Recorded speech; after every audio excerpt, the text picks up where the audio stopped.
ইসলামী ব্যবস্থাপনা ছাড়া কিয়ামত পর্যন্ত সময় দিলাম, সরকারের পালা বদল হবে, হাত বদল হবে, চাঁদাবাজ বদল হবে না, হতে পারে না। এজন্য কোরআন সুন্নাহ দরকার আছে কিনা? কোরআন সুন্নাহ দরকার আছে কিনা? আগামীর বাংলাদেশ কি ইসলামের বাংলাদেশ হোক, এটা আমরা চাইতে ইনশাআল্লাহ। এই জন্য আবারও যখন কেউ আমাদের সামনে বারবার নামাজের কথা বলে, বিভিন্ন কথা বলে আমাদের কাছে ভোট চাবে, আমরা দেখবো যে আসলেই তারা নামাজি কিনা। আমরা দেখবো ফজর থেকে এসা পর্যন্ত তাকে মসজিদে পাওয়া যায় কিনা। যদি ফজর থেকে এসা পর্যন্ত নির্বাচনের আগেও পাওয়া যায়, পরেও পাওয়া যায়, বা ভোটে দাঁড়ানোর আগেও পাওয়া গিয়েছে, বুঝতে হবে ও আসলেই নামাজি। কিন্তু যারা শুধুমাত্র নির্বাচন আসার আগে আমাদেরকে ধোঁকা দেওয়ার জন্য মসজিদে যায়, এরা নামাজি নয়, এরা ভণ্ড। কথা ঠিক কিনা বলেন? আমরা 80 রাকাত তাহাজ্জুদের গল্প একবার শুনি নাই, অনেকবার শুনেছি। 70 রাকাত তাহাজ্জুদের গল্প আমরা বারবার শুনেছি। আমরা এই সমস্ত গল্প শুনতে শুনতে দিশাহারা। এখন আর গল্প নয়, বাস্তবতা দেখতে চাই। যার কপাল মসজিদে যায় না, বাংলাদেশের হালত তো এরকম। ফজরের নামাজ এমন অবস্থা, মসজিদের দিকে তাকাইলে মনে হয় এদেশের সব নাস্তিক ভরা, আর জুমার নামাজের দিকে তাকাইলে মনে হয় দেশে মুসলমান আর মুসলমান ভরা। কেন? ফজরের নামাজে 10 জনকে খুঁজে পাওয়া যায় না, আর জুমার নামাজে 5 তলা মসজিদ পর্যন্ত ভরপুর। তার মানে এদেশের মানুষ শুধুমাত্র এটাই শিখেছে যে জুমার নামাজ পড়া লাগবে, বাইরে কোনো নামাজ নেই। কি বলেন? আসলে কি জুমাই ফরজ, নাকি ফজর থেকে এসা পর্যন্ত প্রত্যেকটা নামাজ ফরজ? ঠিক কিনা? এই হালত যদি হয়, তাহলে যারা ক্ষমতায় বারবার যায়, এরা কোশ্চিন কালেও ক্ষমতার পালাবদল আনতে পারবে না, যতক্ষণ আল্লাহর কোরআন রাসূলের সুন্নাহ মোতাবেক এই দেশ পরিচালনা না হবে। আল্লাহ পাক আগামীর বাংলাদেশকে সকল প্রকার নাস্তিক মুরতাদদের দখল থেকে আমাদেরকে হেফাজত করে এই দেশকে আমাদেরকে দান করুন, বলেন আমিন। কিছুদিন আগেও দেখেছি নারীদের স্বাধীনতার নাম দিয়ে কমিশন তৈরি করা হয়েছে। বাংলার দামাল ছেলেরা আওয়াজ তুলেছে, সেই কমিশনও বাতিল হয়ে গেছে। ইনশাআল্লাহ আশা করি এই কমিশন আমাদেরকে মুসলমানের দেশে উলঙ্গপনা ছড়াতে পারবে?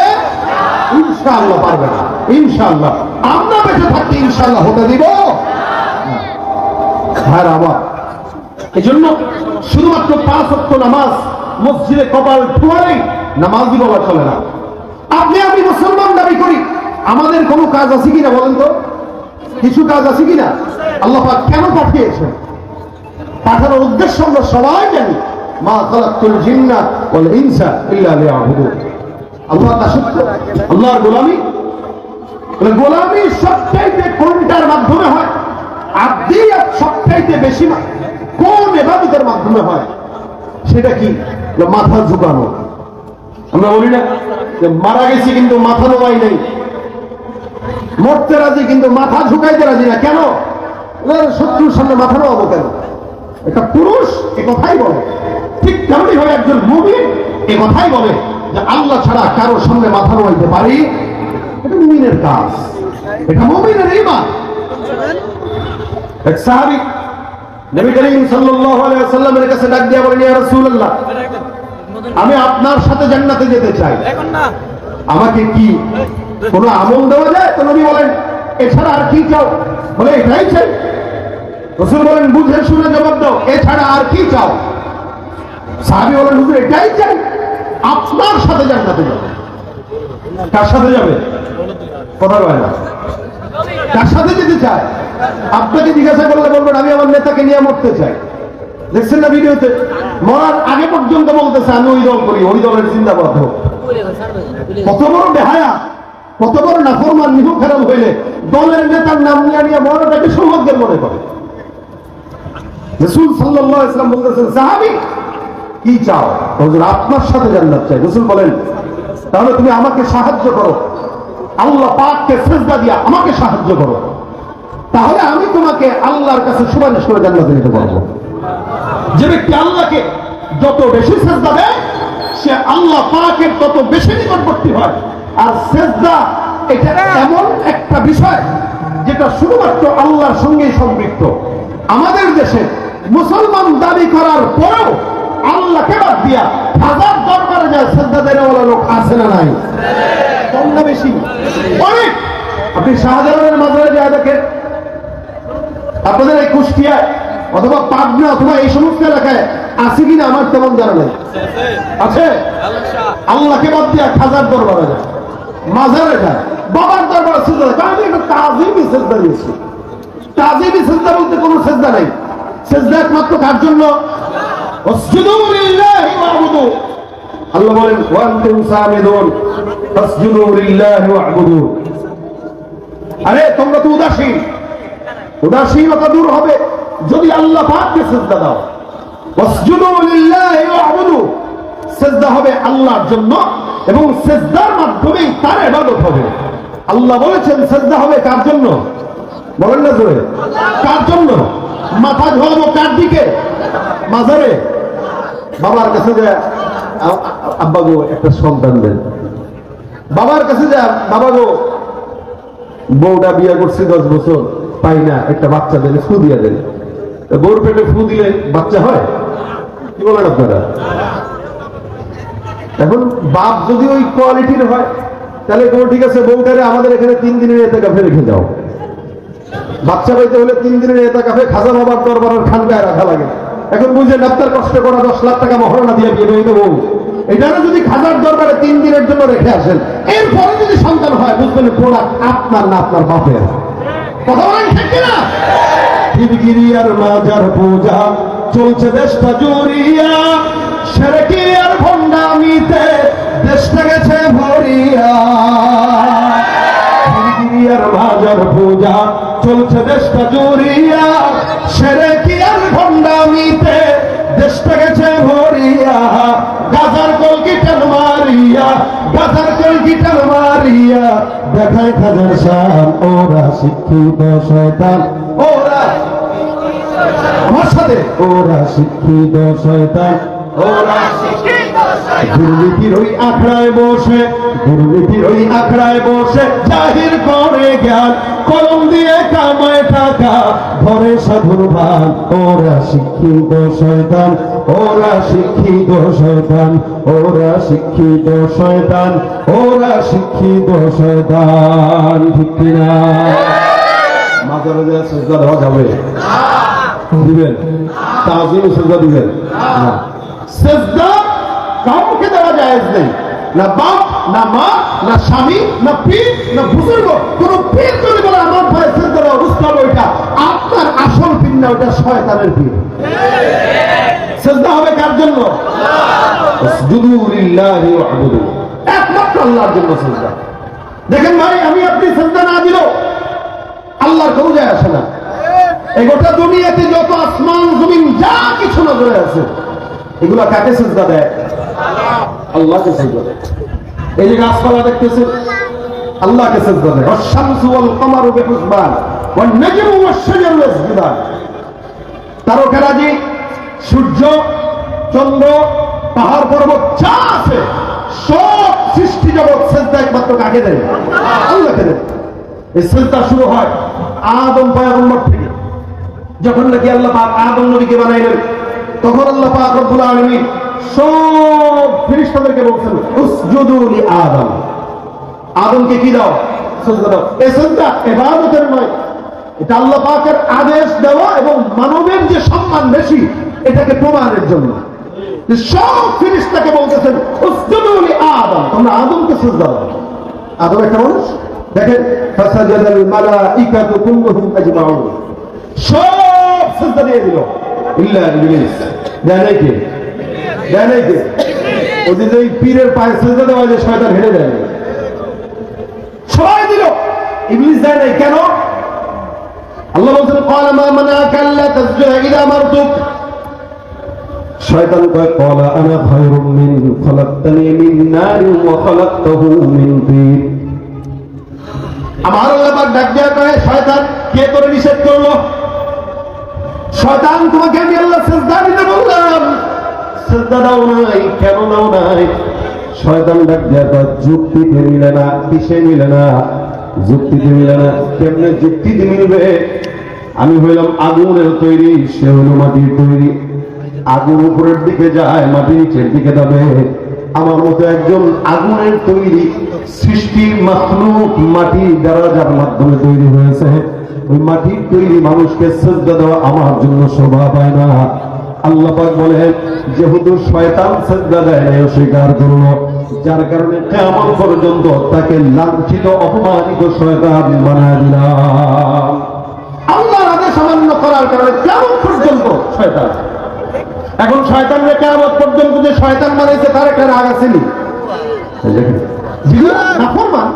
এরা বাবার সঙ্গে নাফরমানিও করে, আবার বাবা মায়ের দিলে বাবার বিরুদ্ধে চক্রান্তও করে। শয়তান এবার ডাক দেয়, আল্লাহ আমার যেহেতু শয়তান বানায় দিছ, লাঞ্ছিত বানায় দিলা, আমাকে একটা অর্ডার দিয়ে দাও, আমি যেটা বলবো ওটা তুমি শুনবে কিনা? আল্লাহ পাক বলে বলতো দিয়ে আসা। শয়তান বলে ক্বালা ফাবিইজ্জাতিকা লাউগবিয়ান্নাহুম আজমাইন, আপনার যত বান্দা আছে কিয়ামত পর্যন্ত সব বান্দাদেরকে আমি আল্লাহ পাক রব্বুল আলামিনের কুদরতি কদম বাদ দিয়া বাবার কদমে সিজদা দেওয়ার জন্য অনুপ্রাণিত করব। এই সুযোগটা মরণ পর্যন্ত কিয়ামত পর্যন্ত আপনি আমাকে দান করে দেন। আল্লাহ পাক বলেন সব সুযোগ আমি আল্লাহ পাক রব্বুল আলামিন তোকে দান করলাম। এই জন্য আমার আল্লাহ ডাক দেয়া বলেন সুম্মা লাআতিয়ান্নাহুম মিন বাইনি আইদিহিম ওয়া মিন খালফিহিম ওয়া আন আইমানিহিম ওয়া আন শামাইলিহিম।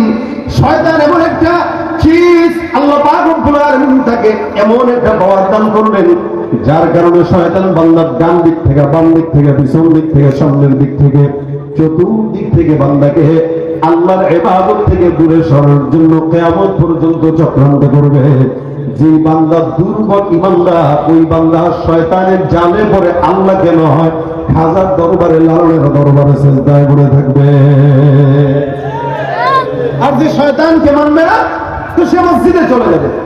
ভাইরা আমার, আল্লাহ পাক রব্বুল আলামিন ডাক দিয়ে বলেন ওয়ালিল্লাহি ইয়াসজুদু মা ফিস সামাওয়াতি ওয়া মা ফিল আরদ মিন দাব্বাতিন ওয়াল মালাইকাতু ওয়া হুম লা ইস্তাকবিরুন। আসমানের দিকে তাকাও, জমিনের দিকে তাকাও, পাহাড়ের দিকে তাকাও, সমুদ্রের দিকে তাকাও, গোটা আসমানের জমিনের মধ্যে যা কিছু আছে আল্লাহ পাক রব্বুল আলামিন বলেন ওয়ালিল্লাহি ইয়াসজুদু মা ফিস সামাওয়াতি ওয়া মা ফিল আরদ। আসমানের জমিনের মধ্যে যা কিছু দেখা যায় এই সব কিছু আমি আল্লাহ পাক রব্বুল আলামিনকে সিজদা দেয়। সুবহানাল্লাহ, জোরে বলেন সুবহানাল্লাহ। আসমানে যা আছে, জমিনে যা আছে, জমিনে কি কি আছে? জমিনে খাল বিল আছে, নদী নালা আছে, এই জমিনের ভিতরে মানুষ বসবাস করে, পাহাড় পর্বত আছে, গাছপালা আছে, যা কিছু আছে। আসমানে কি আছে? আসমানে মেঘমালা আছে, তারকারাজি আছে, সূর্য আছে, চন্দ্র আছে। এই সব কিছু আল্লাহ পাক রব্বুল আলামিন বলেন এরা কোন প্রকার অহংকার ছাড়াই আমি আল্লাহর কদমে সিজদা দেয়। ওয়ালিল্লাহি ইয়াসজুদু মা ফিস সামাওয়াত, আসমানে যা আছে এরাও সিজদা দেয়। হে মুসলমান নবীর উম্মত বুঝবেন, রাসূল করিম সাল্লাল্লাহু আলাইহি ওয়াসাল্লাম বর্ণনা করেন আসমান কত বড়, বিশাল বড়। আসমানের মধ্যে আল্লাহর হাবিব বলেন 4 আঙ্গুল পরিমাণ জায়গা খালি নাই, যে জায়গায় আল্লাহর ফেরেশতা নাই, আর ওই ফেরেশতারা আল্লাহ পাকের কদমে সিজদা করত অবস্থায় নাই। রাসূল সাল্লাল্লাহু আলাইহি ওয়াসাল্লাম বলেন আসমানে 4 আঙ্গুল জায়গা খালি নাই। এখন আসেন আসমানটা কত বড় আপনার আমার কাছে মনে হবে যতটুকু দেখি মনে হয় এতটুকুই, বলে না? না, বিদায় নিহায়ের ভিতরে উল্লেখ আছে আসমান এখান থেকে জমিন থেকে প্রথম আসমান পর্যন্ত আল্লাহ রাসূল বলেন 500 বছরের দূরত্বের রাস্তা। সুবহানাল্লাহ, আরো জোরে বলেন সুবহানাল্লাহ। এখান থেকে প্রথম আসমান পর্যন্ত কয়শো বছর? 500 বছর যাওয়ার পর প্রথম আসমানের যে পৌরত্ব আছে, মোটা ছাদের একটা মোটা আছে, একটা ছাদ কয় ফুট, কতটুকু ঢালাই হয়? 6 ইঞ্চি, 5.5 ইঞ্চি। বলে আসমানের যে ঢালাইটা আল্লাহ দিয়েছেন, রাসূল বলেন এই ঢালাইটাও আবার 500 বছরের রাস্তার দূরত্ব।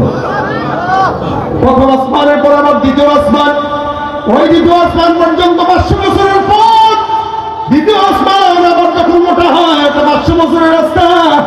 দ্বিতীয় আসমান থেকে তৃতীয় আসমান পর্যন্ত আবার 500 বছরের পর তৃতীয় আসমানটা আবার পৌরত্বের দিক থেকে 500 বছরের রাস্তা। তৃতীয় আসমান থেকে চতুর্থ আসমান পর্যন্ত আবার 500 বছরের রাস্তা। চতুর্থ আসমানের মোটাটাও আবার 500 বছরের রাস্তা। চতুর্থ থেকে পঞ্চম পর্যন্ত 500 বছরের রাস্তা। পঞ্চম আসমানটাও আবার 500 বছরের দীর্ঘায়িত মোটা। পঞ্চম থেকে ষষ্ঠ পর্যন্ত আবার 500 বছরের রাস্তা, আবার ষষ্ঠ আসমানটাও 500 বছরের রাস্তার সমতুল্য মোটা, ষষ্ঠ আসমান থেকে নিয়ে সপ্তম আসমান পর্যন্ত আরো 500 বছরের রাস্তা। সুবহানাল্লাহ।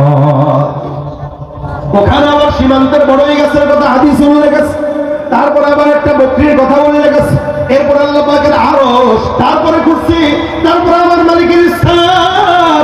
আল্লাহ নবী সাল্লাল্লাহু আলাইহি সাল্লাম বলেন, একজন আল্লাহর ফেরেশতা আল্লাহ পাকের কুরসিটা যেটা বহন করে রাখলো, এই সমস্ত ফেরেশতার সংখ্যা 4 জন অথবা 8 জন। নবী করিম সাল্লাল্লাহু আলাইহি ওয়াসাল্লাম বলেন, আল্লাহর আরশ আর কুরসিটাকে যে সকল ফেরেশতারা বহন করে রাখলো, একটা ফেরেশতার বর্ণনা আমি তোমাদেরকে দেই, তোমরা বুঝবা।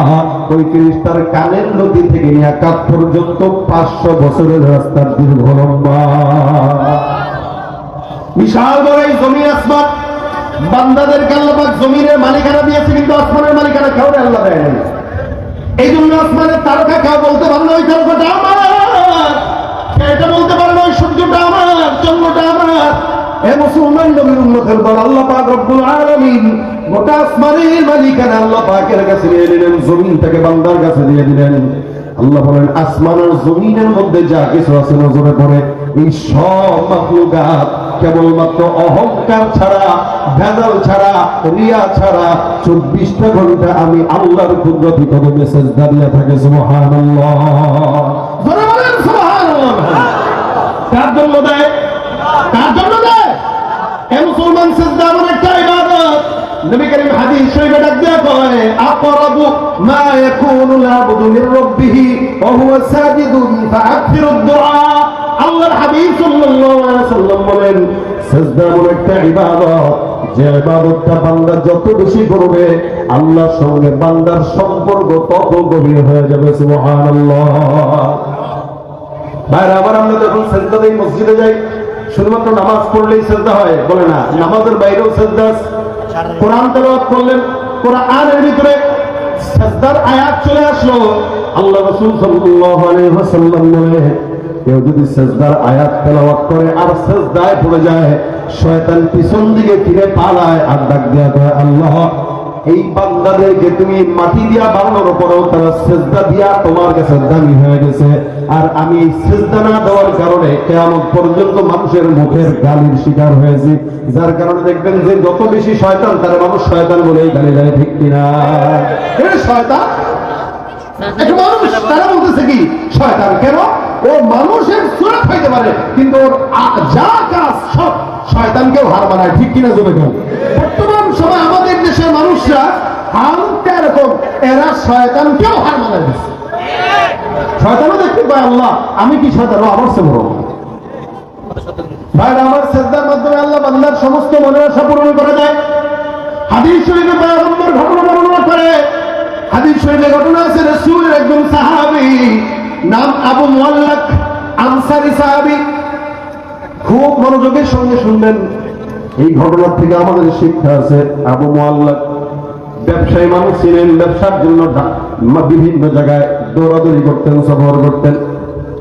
উনি একদিন একাকী ব্যবসার জন্য বের হইলেন, উটের উপরে সওয়ার হয়ে, উটের উপরে মাল। এখানে যারা ব্যবসা করেন, মাল ঢাকার থেকে আনে না, অনেকে আছে ঢাকায় কখনো একা যায়, কখনো বন্ধু বান্ধবদেরকে নিয়ে আসে। আবু মুআল্লাক উনি একাকী সফরটা করছেন। আরবের সফরের হালত ছিল এরকম, ঘোষণা করা হতো অমুক এলাকায় অমুক তারিখে একটা কাফেলা যাবে সিরিয়ার উদ্দেশ্যে, কেউ যদি আসো নাম লেখাও। তো নাম লেখানো হতো 100-150 জন, বাস একসঙ্গে রওনা হইতো। তা আবু মুআল্লাকের এই সফরটা সম্পূর্ণ একাকী ছিল, একাকী। উনি রওনা হয়ে গেছেন, ওনার সঙ্গে কেউ নাই, 2-1 সফর সঙ্গী। উটের উপরে বিশাল বড় মাল, বিশাল বড় মরুভূমির মাঝখানে উনি যায়। যখন নাকি মরুভূমির মাঝখানে দুপুরবেলা তাঁবুটা রইল বিশ্রামের জন্য, নিজে কিছু নামাজ কালাম পড়ে পানি টানি খাবার দাবার খেয়ে একটু বিশ্রাম নিল। বিশ্রাম নিতে নিতে হঠাৎ করে তাকায় দেখে চতুর্দিক থেকে ওনাকে ডাকাত সর্দার ঘেরাও করে ফেলছেন। বুঝেন যাচ্ছে কোথায়? ব্যবসায়িক সফরে। প্রতিমধ্যে মরুভূমির মাঝখানে তাঁবু গাড়লেন, আর এই তাবুটার চতুর্দিক থেকে ডাকাত সর্দার ঘেরাও করছে। ডাকাত যদি রাত্রেবেলা চলাচলের সময় আল্লাহ না করুক ধরে, তাহলে সুন্নত তরিকা আছে। মনে করেন একটা চাকুনি আপনারা ধরছে, আমি আমি অমুক দলে দল বললাম, কারণ এখন আর লিগ নাই, এখন সব দল হয়ে গেছে, এই কারণে দলটা বললাম। সুতরাং ওইটা করলে আরো বেশি খাইবেন। এই জন্য ডাকাত ধরলে কোনো দলের পরিচয় দিয়েন না, নেতার পরিচয় দিয়েন না, কারণ ডাকাত ওই মুহূর্তে নেতা আর দল নেই, গলায় ধরে কম কথা বলবেন তো পেটে ছুরি ঢুকা লাজম হয়ে যাবে। ডাকাত বললে সুন্নত তরিকা হইল। আবু মুআল্লাকের হাদিস থেকে শুনেন, ডাকাত ধরবে, ভাই সারেন্ডার হয়ে গেল, ভাই যা আছে নিয়ে আছে, দয়া করে আমার আঘাত দিস না। তখন ডাকাত চিন্তা করবে না, এই লোক নিরাপদ, ভাই নে দে এবার ভাগ। এরকম করে আবু মুআল্লাক কেউ ধরছেন। আবু মুআল্লাক ভাই যা আছে নিয়ে নাও, আল্লাহ গায়ের মধ্যে হাত দিও না। কি বলছেন? গায়ে হাত দিও না, যা আছে নিয়ে যাও। যে উটের উপরে বোঝাই যত সম্পদ আছে দিয়ে দিলাম, ভাই বিবি আছে, বাচ্চা আছে, দয়া করে মানিস না, আমার বাঁচার দরকার। আবু মুআল্লাক বলে, ভাই আমার দয়া করে বাঁচাও, কিন্তু ডাকাতটা হলো ফেসরা, কিছু সন্ত্রাসী আছে, মারে নেও। এই ডাকাতটা এই কোয়ালিটি করে না, আমি এমন ডাকাত, তুমি আমার নাম শুনো নাই, আমি যাকে ধরি তাকে মারি, সম্পদ নেই, বাঁচার কোনো উপায় নেই। আবু মুআল্লাক কয়, ভাই সন্তান আমার ছোট, দয়া করে আমাকে বাঁচাও, আমার জন্য একটু মায়া করো, আমার একটু সুযোগ দাও, যা আছে তুমি নিয়ে নাও। ডাকাতটা কয়, না, ধরা যেহেতু পেয়ে গেছো, ধরা খাইছো, মরবা নিশ্চিত, বেশি কথা বলা দরকার নেই, শেষ কোনটা ইচ্ছা একটু বল, শেষ ইচ্ছা কোনটা এটা বলো। আবু মুআল্লাক ডাক দিয়ে বলে, শেষ ইচ্ছা কোনটা? শেষ ইচ্ছাটা বর্ণনা করতে যায় বলতেছেন, আমার শেষ ইচ্ছা হলো 2 রাকাত নামাজ পড়তে দাও, আল্লাহর কাছে আমি সর্বশেষ সেজদাটা দিয়া মাওলার একটু প্রিয় হয়ে নেই। ডাকাত ডাক দিয়া বলে, আরে বেটা, তোর মতো কত বুজুর্গ দেখলাম শেষ সেজদা দিয়া পার পায় নাই। মনে রাখবেন, সব সেজদা সমান নয়, কিছু সেজদা আছে আল্লাহর দরবারে বেশি প্রিয় হয়ে যায়, আর কিছু সেজদা আল্লাহর দরবারে গ্রহণ হয় না, ঠিক কিনা? আবু মুআল্লাক রাদিয়াল্লাহু তাআলা ডাক দিয়া বলে, আমার 2 রাকাত নামাজ পড়ার সুযোগ দাও, আমি আমার মাওলার দরবারে সিজদা দিব। আল্লাহর দরবারে সিজদা দেওয়ার জন্য আবু মুআল্লাক দাঁড়িয়ে গেল, ওযু করলো, নামাজ দাঁড়াইলো। এবার ডাকাত সর্দার ডাক দিয়া কয়, তাড়াতাড়ি নামাজটা শেষ কর, পিছন থেকে খোঁচায়, এটা তাড়াতাড়ি নামাজ শেষ কর। আবু মুআল্লাক বলে, সেজদার ভিতরে যখন গেলেন, খুব বুঝেন, সেজদায় গেছে, সেজদার ভিতরে যে যেবার দোয়া করে, আবু মুআল্লাকের হৃদয়ের মধ্যে ভয়। এই সময় উনি চিন্তা করতেছে, আল্লাহ, আমি যেই মুহূর্তে যেই জায়গাটা আছি, এই জায়গাটা তুমি মালিক ছাড়া আমার কেউ নাই। তুমি যদি আমাকে চাও বাঁচাইতে পারো, যদি মারতে চাও মারতে পারো, তবে আমি এটা বিশ্বাস করি, গভীর জঙ্গলে আর সমুদ্রের মাঝখানে অথবা মরুভূমির মাঝখানেও কেউ না থাকলেও মাওলা তুমি আছো। তুমি যদি মাওলা চাও, দুনিয়ার সব মানুষ চাইলেও কোন বান্দাকে ক্ষতি করতে পারে না, ঠিক কিনা? তুমি পারো করতে মোচন অভাব দুঃখী লোকের, তুমি পরম মুক্তিদাতা মালিকে জগতের, তুমি পারো করতে মোচন অভাব দুঃখী লোকের, তুমি পরম মুক্তিদাতা মালিকে জগতের। তোমার কাছে চাই যে পানা, তোমার কাছে চাই যে পানা, আমরা প্রতিদিন তোমার দয়ায় পূর্ণ আমার সারা নিশিদিন। আল্লাহ তুমি দয়ার সাগর, আল্লাহ তুমি দয়ার সাগর, রহমানুর রহিম, তোমার দয়ায় পূর্ণ আমার সারা নিশিদিন। দয়া করেন কে? চাওয়া তো লাগে নাকি ভাই? আমরাও চাই, আপনারাও চান, আবার আল্লাহ বুজুর্গরাও চায়, তাদের দোয়া কবুল করে আল্লাহ, আমাদেরটা কবুল করে না কেন? আমাদের চাওয়ার ঠিক ঠিকানা লাগে। আমাদের চাওয়া আল্লাহর মন মতো হয় না, এই কারণে আল্লাহ 24 ঘন্টা সিজদায় পড়ে থাকলেও আল্লাহ কবুল করে না। আবু মুআল্লাক নামাজের মধ্যে দাঁড়াইলেন, সিজদার ভিতরে গেলেন, সিজদায় যা দোয়া করে, ইয়া ওয়াদুদ ইয়া ওয়াদুদ ইয়া যাল আরশিল মাজিদ ইয়া ফাআলান লিমা তুরিদ আসআলুকা বিইজ্জিকা আল্লাযী লা ইউরাম ওয়া মুলকিকা আল্লাযী লা ইউদাম ওয়া বিনূরিকা আল্লাযী মালাআ আরকানা আরশিক আন তাকফিনি শাররা হাযাল নাস ইয়া মুগীথু আগথনি ইয়া মুগীথু আগথনি ইয়া মুগীথু আগথনি। বারবার নামাজের সিজদার ভিতরে দোয়া করে। আবু মুআল্লাক বর্ণনা করেন, আমি যখন সিজদার ভিতরে যাই এই দোয়া করতেছি, আল্লাহর কসম আমি সিজদার হালতে আমি নজর দিলাম, টের পাইলাম কোনো এক জায়গা থেকে দূর থেকে একটা কেউ যেন ঘোড়ায় সওয়ার হয়ে সামনের দিকে আগায় আসতেছে। আরে আজিব, আমি নামাজে দোয়া করতেছি, মরুভূমি বিশাল, সিজদায় দোয়া করতে দেরি, কিন্তু আমি দেখলাম দূর থেকে ঘোড় সওয়ারের আওয়াজ আসতেছে। হঠাৎ করে বুঝলাম এই ঘোড় সওয়ারটা আমার পানের পাশে এসে দাঁড়ায় গেছে। আমি তো এরকম কাউরে দেখলাম না, ডাকলাম না। নামাজের ভিতরে সিজদার ভিতরে দোয়া করলাম, ইয়া ওয়াদুদ ইয়া যাল আরশিল মাজিদ ইয়া মুগীথু আগথনি। আমি টের পাইলাম নামাজের মধ্যে কেউ যেন আমার পাশে এসে দাঁড়ায় গেল।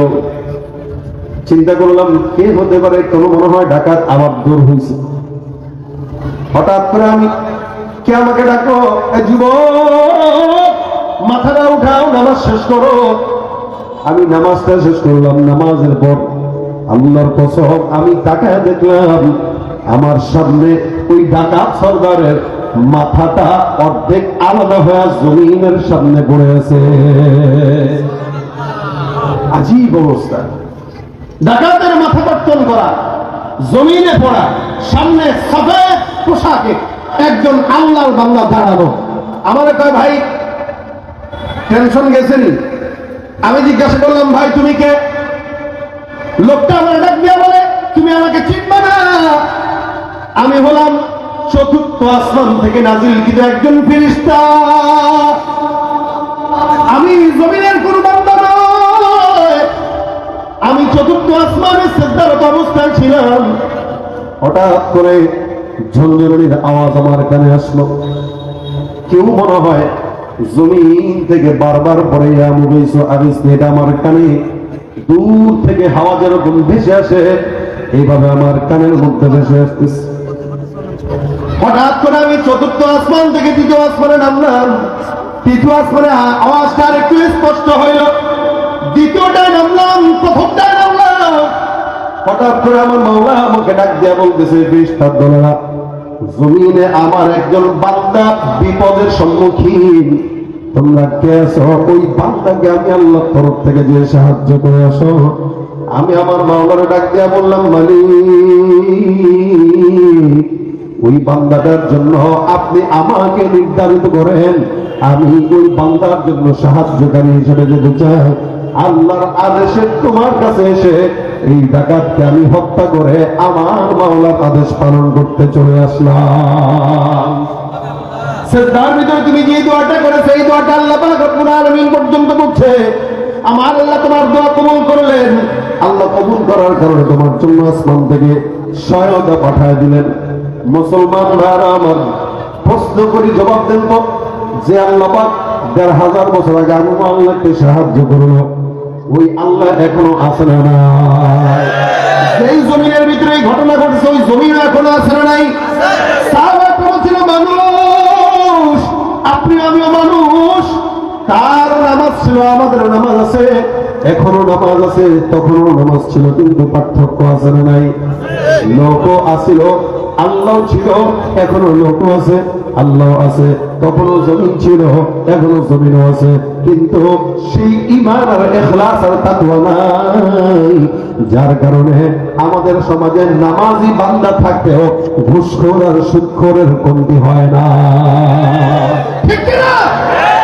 নামাজ পড়া, মসজিদ থেকে বের হয়ে সিগারেট ধরা দেয়, নামাজ পড়ে জনগণের টাকা চুরি করে খায়, নামাজ পড়ে ব্যবসার ভিতরে 2 নম্বরই করে, নামাজ পড়ে জনগণকে ধোকা দেয়, নামাজ পড়ে দিনে মুঠ রাতে নিয়ে পাশ হয়ে যায়। যতদিন পর্যন্ত সমাজের বান্দাদের ইখলাস ঠিক না হবে আল্লাহর কসম, ততদিন পর্যন্ত আল্লাহর গায়বী মদদ আসমান থেকে আসবে না, ঠিক কিনা? নামাজ তখনও ছিল, এখনো আছে, ভবিষ্যতেও থাকবে। নামাজই রাখতেছে, কিন্তু তাকায় দেখবেন চেহারার দিকে, অধিকাংশ নামাজের চেহারার সাথে কোন নূরের সম্পর্ক নাই। সেজদা দিতেছে যেন রিয়া মোতাবেক দিচ্ছে, বাস মানুষকে দেখানো লাগবে তাই দিচ্ছি, তাই সারা সেজদা দিচ্ছে। মসজিদে যাচ্ছে ঠিকই, আসতেছে ঠিকই, কিন্তু ঘুষ, সুদ, জেনা, ব্যভিচার, সন্ত্রাসী কার্যক্রম এমন কোন অন্যায় নাই যেটা সে করে না। আর এই হালতে কেউ যদি নামাজ আদায় করে, কেমন পর্যন্ত নামাজ আদায় করবে, জিন্দেগিতেও ওই নামাজি বান্দা আল্লাহর প্রিয় হতে পারবে না, আর ওই সেজদার মাধ্যমে জান্নাত পাওয়া সম্ভব না। কথা ঠিক কিনা ধরে কর ভাই আমার, এই কারণে যতদিন পর্যন্ত ঠিক মতো আল্লাহর গোলামি না করবেন, আল্লাহ তার কথা শুনবে না। আল্লাহ পাক ডাক দেয়া কানে আইন্দা জন্নি আবদি, আমার বান্দা আমার প্রতি যতটুকু ধারণা রাখবে আমি আল্লাহ তার জন্য ততটুকুই ব্যবস্থা রাখবো। সাহাবী যতটুকু ধারণা রাখছে আল্লাহ ততটুকু রাখছে। আমরা এখন বিপদে পড়লে আগে মেম্বারের কাছে যাই, চেয়ারম্যানের কাছে যাই, এমপির কাছে যাই, ইউনোর কাছে যাই, উপজেলা চেয়ারম্যানের কাছে যাই, প্রশাসনের কাছে যাই। এত 14 জায়গায় ঘোরা লাগতো না, শুরুতেই যদি আল্লাহর কাছে যাই। কি বলেন? শুরুতে নামাজে দাঁড়ায় আল্লাহর কাছে চাইতেন, আল্লাহ বলতো যে আমার কাছে যেহেতু আগে চাইছে, 14 জায়গায় যাওয়ার রাস্তাটা বন্ধ করে আগেই তার কাজটা করে দেয়। এখন 14 জায়গায় যায়, যখন কাজ হয় না তখন কাহারে আল্লাহ তুই ছাড়া তো আর কেউ নাই। 14 জায়গায় পরকিয়া কইরা এরপরে মালিকের প্রেম, এটা আল্লাহ গ্রহণ করবে না। ঠিক পরকিয়া বিবিকে যেরকম স্বামী গ্রহণ করতে চায় না, পরকিয়া বান্দাকেও তার মাওলা গ্রহণ করতে চায় না। পরকিয়া বান্দা মানে নেতার প্রতি প্রেম আছে, আল্লাহর প্রতি প্রেম নাই। আল্লাহকে আমি বানাইলাম, আমি খাওয়াইলাম, আমি পড়াইলাম, সব আমি দিলাম, আর মহব্বত করে নেতারে। কোন নেতা উঠতে বসতে মিথ্যা বলে 100টা? কোন নেতা ঘুষের টাকা না খাইলে পেটের ভাত হজম হয় না? কোন নেতা জনগণের টাকা চুরি করে আমার ফেলে করা গাছ হয় না? এরকম নেতা যদি চান তাহলে আরো গোলামি করেন, সমাজের হালত যেই লাও সেই কদমই থাকবে। এ কারণে আমাদের মহব্বত নেতাদের প্রতি থাকবে, পীরের প্রতি থাকবে, আলেমদের প্রতি থাকবে, বাবা মার প্রতি থাকবে। তোমার হুব্বু ফিল্লাহ ওয়াল বুগদু ফিল্লাহ। মহব্বতটা ততক্ষণ যতক্ষণ নেতা আল্লাহর পক্ষে আছে, ততক্ষণ। নেতা যদি আল্লাহ ইসলাম থেকে দূরে সরে যায়, ওই নেতাকে 1 সেকেন্ডের জন্য মানবো না, মানতে পারি না। তবে ঠিক কিনা নেতা এরা যে আগেও যেমন ছিল এখন এমনই আছে, ভবিষ্যতে এমনই থাকবে। ওই মাঝখান দিয়ে জনগণ হিসেবে আপনি তার গোলামি করে আপনার কোনো ফায়দা নেই। টিনের চালে আপনি থাকবেন, আপনার টিনের চালে জুটবে, এর চেয়ে বেশি কিছু জুটবে। এই কারণে গোলামি যদি করতে হয় কার হবে বলেন না? কার হবে? যাদের হাতে যায় ক্ষমতা, দেশ যেন বাপের ভিটা, রাখতে চেয়ার শুরু করে বিদেশিদের পাচাটা। যাদের হাতে যায় ক্ষমতা, দেশ যেন বাপের ভিটা, রাখতে চেয়ার শুরু করে বিদেশিদের পাচাটা। বিদেশিদের কথা মতো চালায় ওরা নিজের দেশ। দেখতে দেখতে ঘুমাই গেল আমার সোনার বাংলাদেশ। একে একে শেষ করেছি সবার দেখা হইল শেষ। দেখতে দেখতে ঘুমাই গেল আমার সোনার বাংলাদেশ। দেখতে দেখতে ঘুমাই গেল আমার সোনার বাংলাদেশ। কেউ দিল না সবাই নিল, আমরা যে কলর বলদ, সারা বছর নেয় না খবর, নির্বাচনে খুব দরদ। কেউ দিল না সবাই নিল, আমরা যে কলর বলদ, সারা বছর নেয় না খবর, নির্বাচনে খুব দরদ। নির্বাচনের আগে নেতা ধরে কত রকম বেশ, নির্বাচনের আগে নেতা ধরে কত রকম বেশ। দেখতে দেখতে ঘুমায় গেল, জোরে দেখতে দেখতে ঘুমায় গেল, একে একে শেষ করেছি সবার দেখা হইল শেষ। দেখতে দেখতে ঘুমায় গেল আমার সোনার বাংলাদেশ। দেখতে দেখতে ঘুমায় গেল আমার সোনার বাংলাদেশ। মুসলমানের দেশটা মোদের আছে খাতা কলমে, দোষের দোষী যে বাজারে শাস্তি পায় যে আলেমে। মুসলমানের দেশটা মোদের আছে খাতা কলমে, দোষের দোষী যে বাজারে শাস্তি পায় যে আলেমে। ওরা ইসলাম বেচেই ক্ষমতাটা পাকাপোক্ত করে বেশ, ইসলাম বেচেই ক্ষমতাটা পাকাপোক্ত করে বেশ। দেখতে দেখতে ঘুমায় গেল, দেখতে দেখতে ঘুমায় গেল আমার সোনার বাংলাদেশ। একে একে শেষ করেছি সবার দেখা হইল শেষ। দেখতে দেখতে ঘুমায় গেল আমার সোনার বাংলাদেশ, দেখতে দেখতে ঘুমায় গেল আমার সোনার বাংলাদেশ। ঠিক কিনা ভাইরা আমার? এই জন্য আল্লাহর কাছে চাওয়া মন মতো চাওয়া দরকার। নবী ডাক দেয়া কয়, এই দেখেন আমরা যে রাসূলের উম্মত আছি, আমরা কম না বেশি? সবচেয়ে বেশি আখিরি নবীর উম্মত। বলে উম্মতের সংখ্যা কত কাতার হবে কিয়ামতের ময়দানে? আখিরি নবীর উম্মতের সংখ্যা হবে 120টা কাতার। কত কাতার? 120। এই ছাত্ররা বসুন, সবাই বসে যান, যারা দাঁড়ানো আছেন বসুন। কিয়ামতের ময়দানে কাতার হবে